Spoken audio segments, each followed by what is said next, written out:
Bom, boa noite a todos. Sejam todos bem-vindos, à nossa reunião de estudos.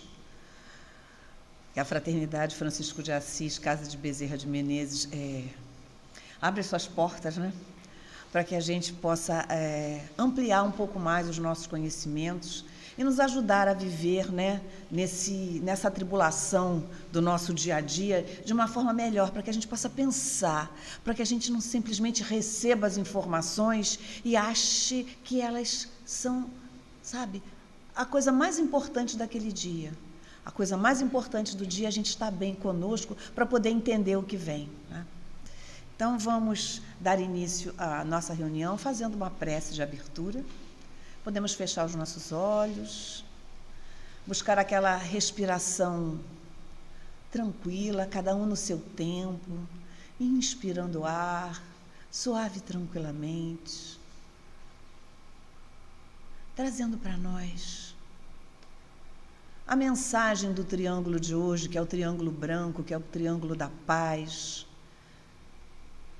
É o triângulo que nos faz refletir sobre o nosso propósito. Então vamos pensar qual é o nosso propósito em estarmos hoje aqui, para trazer para nós esses sentimentos mais elevados. Um sentimento, em primeiro lugar, de agradecimento a essa casa e a todos os irmãos espirituais que aqui aportam com o objetivo de nos auxiliar.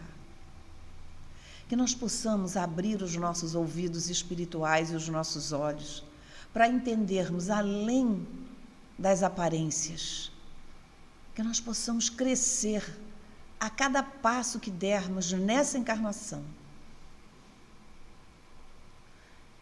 E com o auxílio de nossa Mãe Maria, que está sempre conectado em nós no momento que nós também estivermos conectados a ela, ao nosso amado Mestre Jesus, através dos seus ensinamentos, das suas lições de vida, aos mestres da grande fraternidade branca, aos arcanjos dos raios evolutivos, principalmente a Mestre Confúcio, abrindo as nossas mentes para ficar registrado em nós tudo aquilo que vai nos auxiliar a dar os grandes passos nessa jornada espiritual. É física, mas principalmente é espiritual, porque esse corpo é um instrumento para que o espírito adquira todo o conhecimento necessário. Então, Pai, muito obrigado principalmente por você estar nos auxiliando na noite de hoje. Que assim seja. Amém. Como sempre, iniciamos os nossos estudos com o nosso triângulo. O nosso triângulo é o triângulo branco, que é um triângulo que nos remete à paz, Aquela paz tão desejada de cada um de nós, para que a gente possa olhar a vida de uma outra forma, como aprendizado. Quando as coisas não estão boas, é para a gente prestar mais atenção, porque ela quer nos dar algum toque. Porque às vezes a gente passa a vida achando que não ter aborrecimento, não ter contrariedade, é o ideal, desde que realmente você esteja bem interiormente. Mas se você não está, procura observar os detalhes desse dia a dia, para que a gente possa transmutar isso. Mesmo o branco não sendo oficialmente a cor da transmutação, mas ele é a cor do Cristo. Ele é a cor daquele que deixa a mensagem: vamos perdoar, vamos amar, vamos olhar o próximo como a nós mesmos. Isso tudo traz o quê? Paz, harmonia. E é o que o branco representa nas nossas vidas. No dia a dia, preconizam que o branco é bom você colocar em ambientes pequenos para que ele tenha o quê? Uma amplitude, para que você possa ver muito mais, porque a cor escura ela tende a fechar o ambiente, Então, isso se chama cromecologia, é a gente olhar os ambientes e buscar atribuir as cores para que a gente possa ter um relacionamento melhor com as pessoas, para que a gente possa se sentir feliz, para que tenha, tudo de bom que a gente espera que a vida possa nos oferecer, né? Que ela nos oferece, a gente é que não consegue observar, né? Bom, e vamos ler o nosso Bhagavad. Estamos no capítulo 9, e o Bhagavad é uma obra muito interessante em vários aspectos. Para mim, ela ressoa assim. Todas as passagens dela querem dizer para mim a mesma coisa, com palavras diferentes, para poder despertar em mim e me aguçar também a minha curiosidade, porque é muito gostoso, né? A gente ter um estudo que fique, sabe, impulsionando a gente para descobrir o novo, né? E o Bhagavad faz isso. Nesse capítulo, onde ele nos fala da sublime ciência e o soberano segredo. No preâmbulo, ele resume tudo dizendo que tudo isso se representa com a divina presença na humanidade, né? Que é a presença de Deus em nós, que não está do lado de fora, está dentro de nós. E como a gente descobre que ele está dentro da gente? É o que o Bhagavad nos instiga, né? Através das suas lições. E o Bhagavad, como ele é um diálogo, aquele diálogo que a gente deve travar sempre conosco, porque nós temos uma sabedoria, a gente traz isso de vidas passadas. A gente tem que se apropriar, né, dessa sabedoria. E essa sabedoria vem do Verbo Divino, que também está registrado dentro da gente, né? Uma conversa com nós mesmos, né? Conosco, é de mim para mim mesmo, né? Essa conversa íntima. Nós estamos hoje no item 7. Ele diz assim: no fim de um kalpa é um período vamos dizer assim, de surgimento de uma estrela, de uma nova galáxia, ou seja, é um tempo quase que impossível de você quantificar, né? Aí voltando, no fim de um kalpa, todos os seres e todas as coisas refluem em minha natureza imaterial. Ou seja, o que é imaterial? É o meu espírito que é imortal. E, no princípio de outro kalpa, torno a emanar de mim todas as coisas e todos os seres. Então, ele vem reafirmando, né, que Deus está em tudo, ele é onisciente, onipresente. Quantas vezes a gente já ouviu falar isso? Mas será que a gente traz isso como verdade para nós? Que Deus está aqui, nesse momento. A gente esquece, né? A gente esquece desse fluir. É um fluir, é deixar sair, né? Deixar sair, porque ele está aqui. Ele está aqui esperando que a gente faça uso dele, e a gente não faz. A gente se entristece, fica aborrecido, né? Traz sentimentos pesados, densos para a nossa vida, esquecendo que ele nos desperta, ele nos faz sorrir, quando a gente sabe que ele está aqui, tá?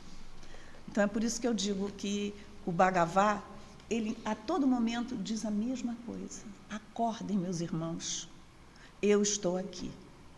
Tá?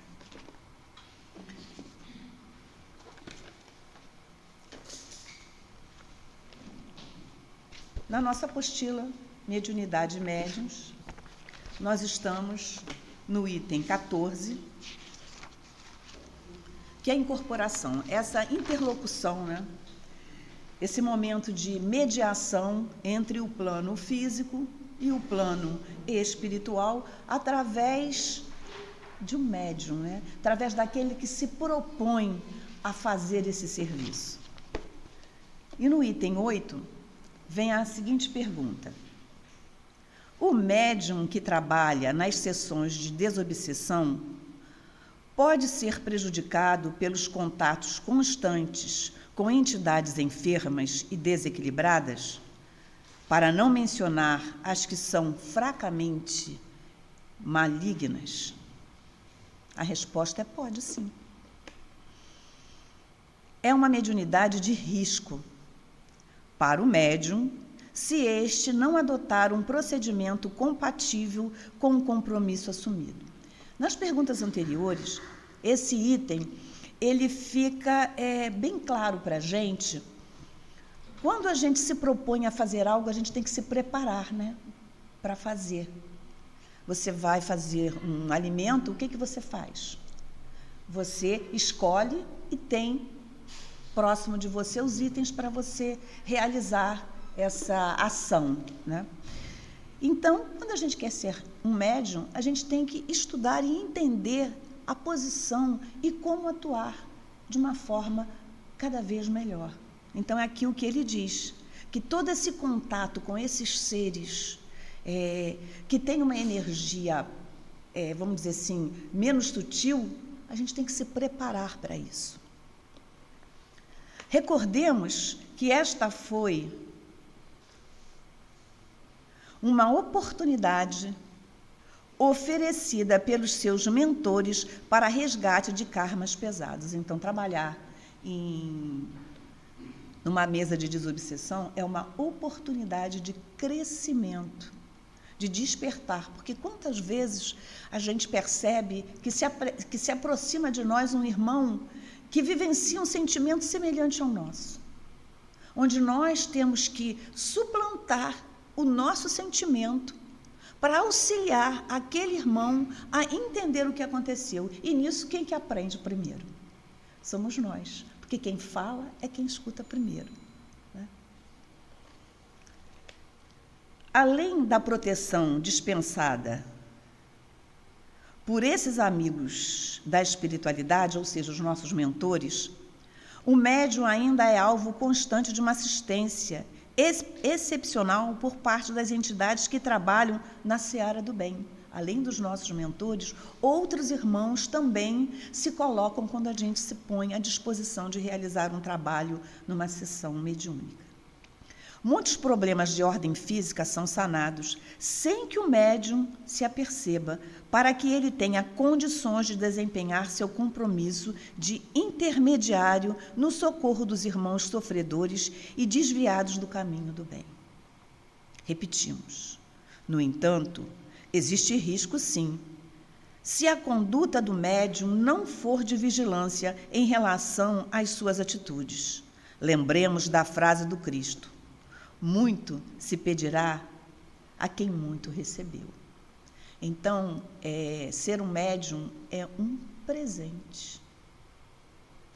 É a possibilidade, vejam bem o termo, é a possibilidade de nós sanarmos questões que deixamos para trás em outras vidas. Eu digo possibilidade porque a gente pode abrir mão e não querer.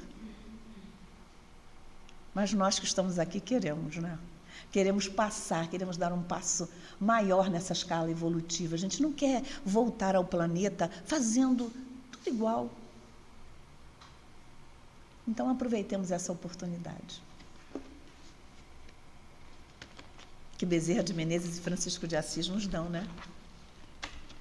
Quando eles abriram essa casa e nos proporcionaram esses momentos de estudos e reflexão. Vamos agora ao nosso livro, Projetando Luz, um guia de aprendizado espiritual. Então, o título do livro já chama a atenção da gente para a questão da luz. O que é a luz? Quem é a luz? Somos nós. Nós somos luz, nós brilhamos. O dia que a gente descobrir, né, é que nós não sabemos, né, que somos capazes, nós não somos deuses em essência. Então, essa luz é nossa. Vamos usar uma palavra que hoje já vou usar pela segunda vez, que é vamos nos apropriar, vamos ter isso para a gente, na nossa vida. E o estudo de hoje, ele fala da nossa teletérica. Nós já tínhamos mencionado esse tema quando estávamos nas primeiras páginas, né, do Médiuns e Mediunidade. E para falar de teletérica, a gente vai falar de chakras, nós vamos falar de planos da natureza e vamos falar de corpos. Porque esses três assuntos se entrelaçam, porque eles têm a ver com a nossa posição aqui no planeta. Quando nós começamos a ter assim, vamos nos abrindo para entender os estudos, né, esotéricos, né, porque é algo mais interno do que externo, porque eles são diáfanos, né? Então, ele vai, essa tela etérica, ela vai se, vamos dizer assim, ela se representa, né, no nosso corpo espiritual, como uma grande proteção. E é através dos chakras que esse trabalho de proteção se dá. E o que eu falei também em plano, né? Porque nós estamos no plano físico.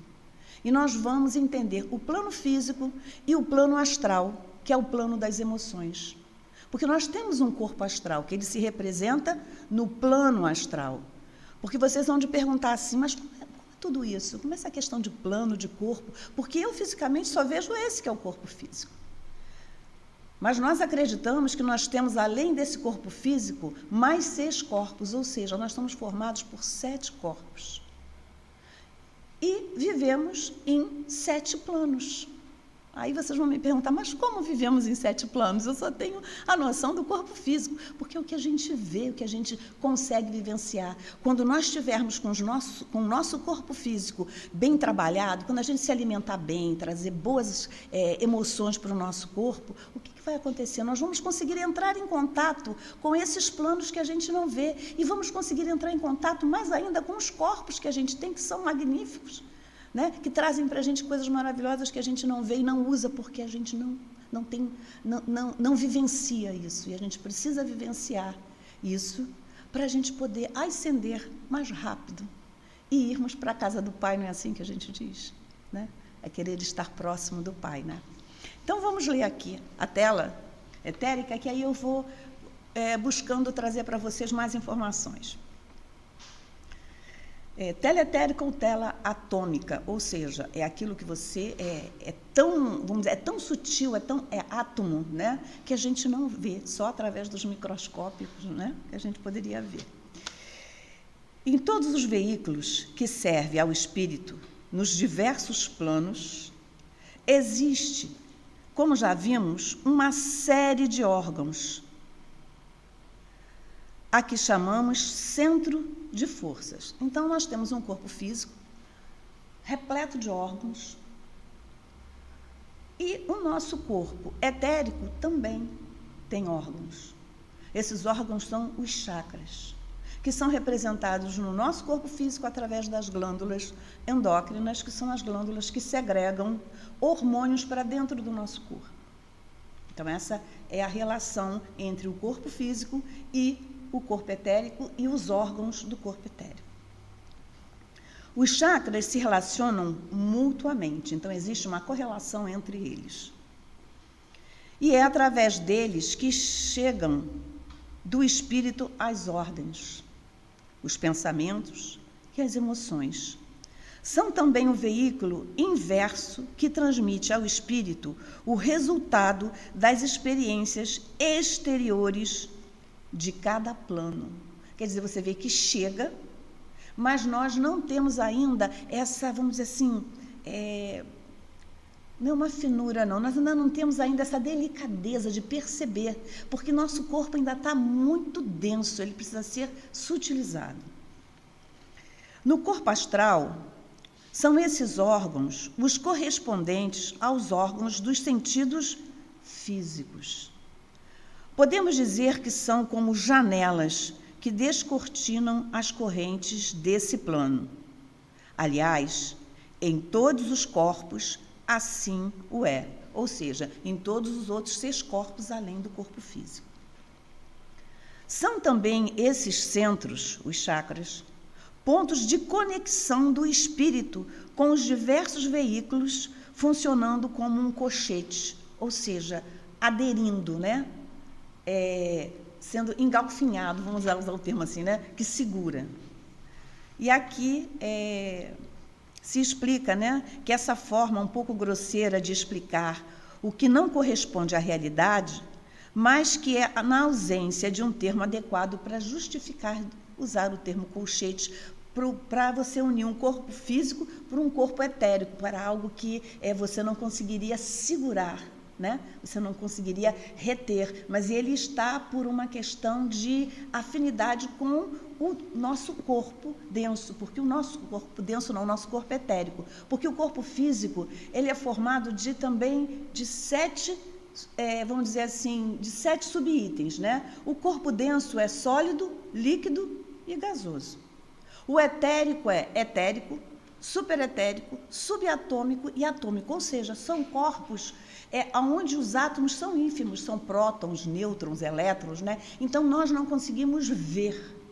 Então, esse galfinhamento, esse colcheteamento, é justamente porque você não consegue perceber como isso se dá. Ainda não conseguimos, mas um dia conseguiremos. A maioria, se não a quase totalidade dos homens que habitam a Terra, tem plenamente ativo os chakras astrais, ou seja, aqueles 8 chakras com os quais a gente já viu ao longo do estudo, que é o nosso chakra básico, sacro, umbilical, o esplênico, o cardíaco, o laríngeo, o frontal e o coronário. O que lhes possibilitam atuar conscientemente no plano astral, no plano das emoções, com o corpo astral.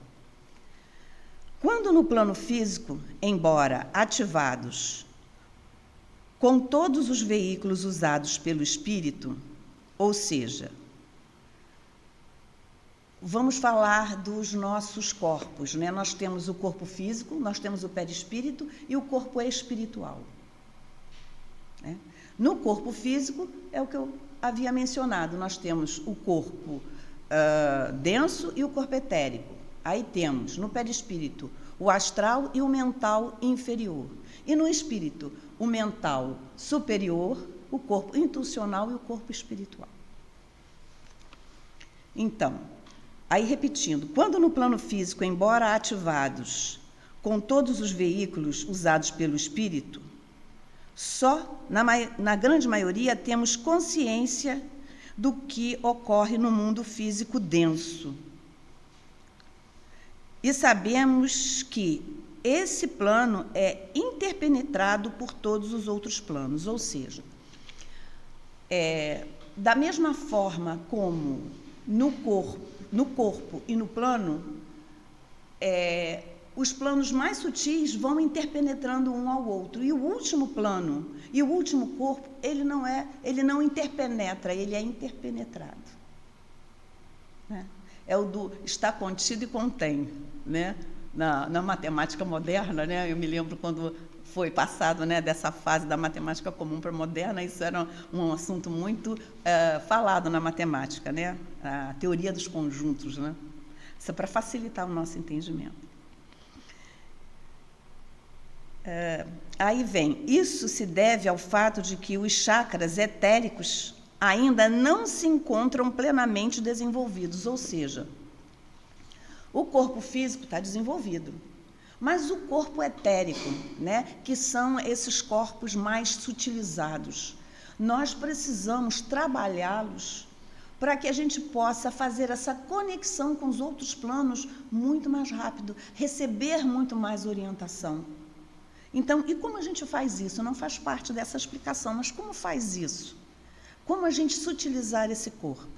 É uma boa alimentação, né? Que hoje a gente vai ao médico, ele já preconiza para a gente evitar determinados alimentos que têm uma digestão difícil, que deixa o corpo mais doente.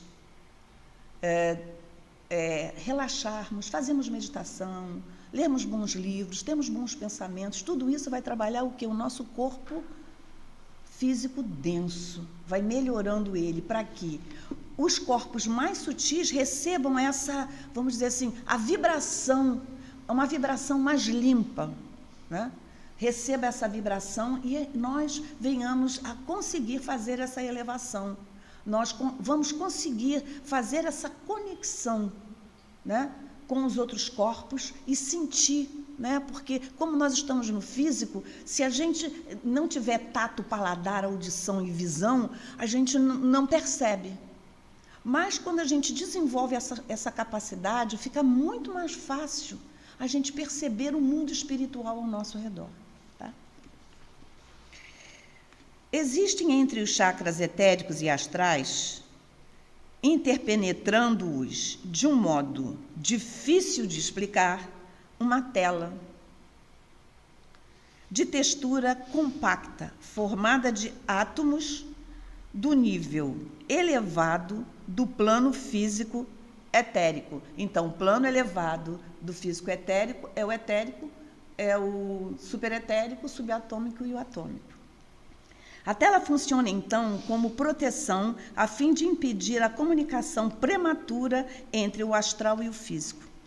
Sem essa proteção, todas as espécies de vibrações astrais invadiriam a consciência física, o que para a maioria seria pernicioso.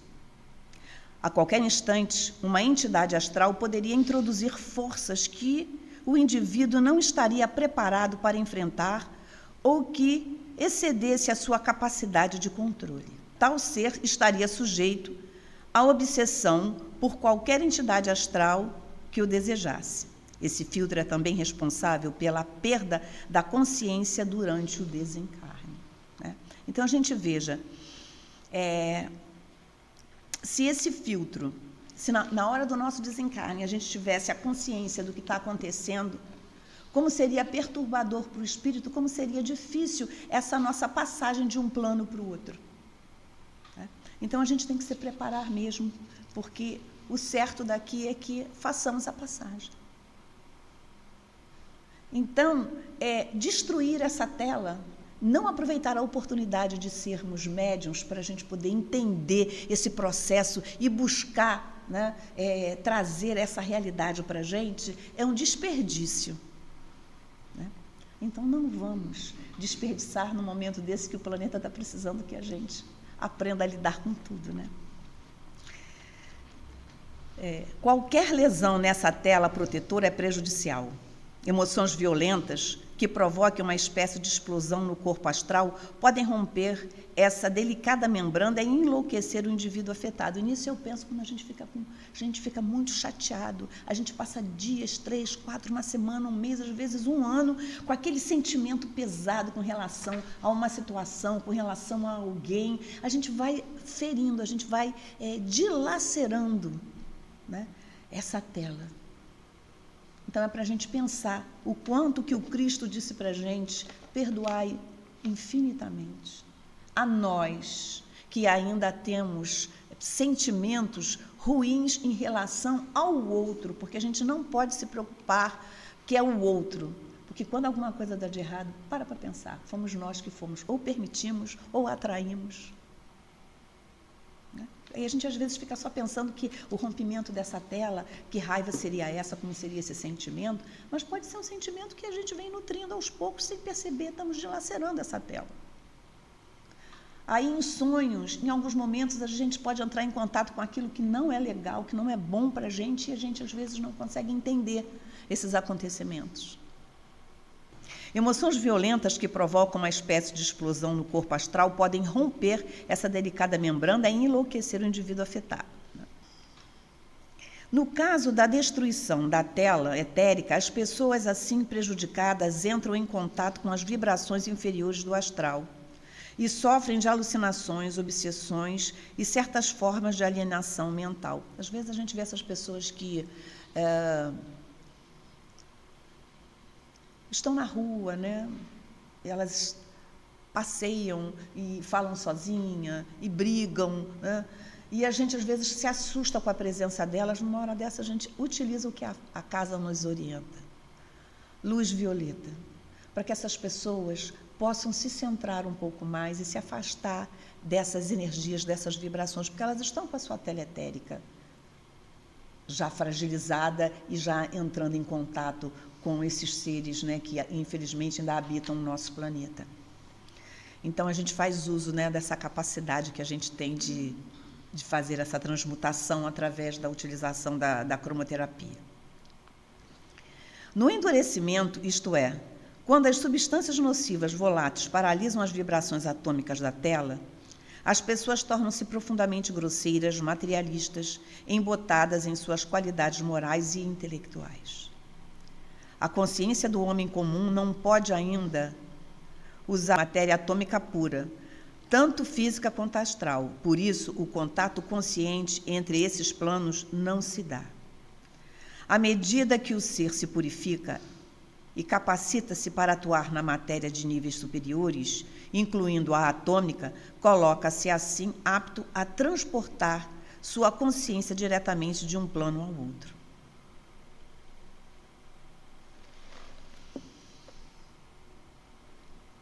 E assim a gente fica refletindo, né? O que posso eu fazer para eu ficar melhor? Para melhorar a qualidade da minha tela?